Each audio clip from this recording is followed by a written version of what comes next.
Hey guys, mag-prepared ko og bangos. Sagulan ako og kani ang pechay akong sabawon. Tangan ako aning sili nga green. Karon mag-istorya sa tabaw sa kanang palisod sa sitwasyon ba guys. Nga kana bitaw ini bitaw ting sweldo sa tong partner niya, isa ray nagtrabaho. Ug diri sa syudad maglibog ka kung saan yung pag-budget kay daghan kay bayro nun.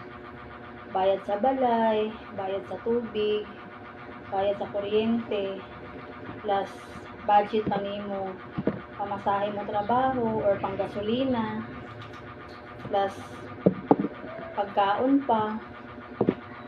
Kahit kayo munang naka-decide ko guys nga trabaho kay isud kayo bisaray mo trabaho kayo akong partner o gusto mo absent dili bitaw siya pilitan nga bisag kapoy ang lawas ng trabaho gyud kay ang duha mi okay ra kay total naman koy di man mi masiruan kay na may sweldo bahala og ginagmay.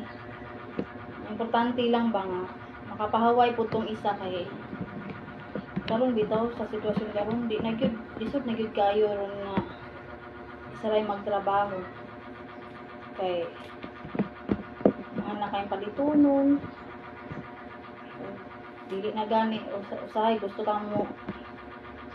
mag-banding kaon sa gawas usahay di pag yun mabuhat kay kaning budget ba lisod una nga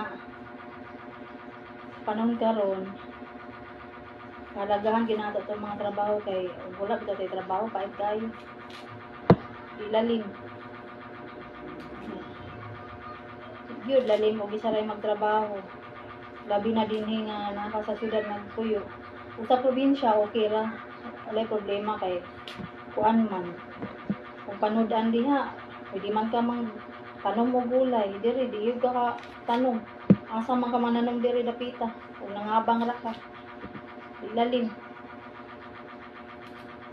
ang kalisod usahay pud kung makakita pud tag tawo nga mas lisod pa sa tuwa makaingon pud ta ay Lord salamat kay wala ko nimo gihatag sa sitwasyon nga ingon ana.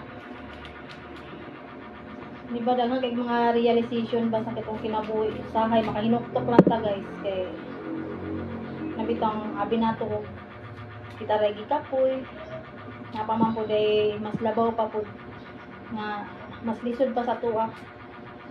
Mo na nga laban lang. Nagampo lang kita sa Ginoo nga permente ta peace kay atong panglawas.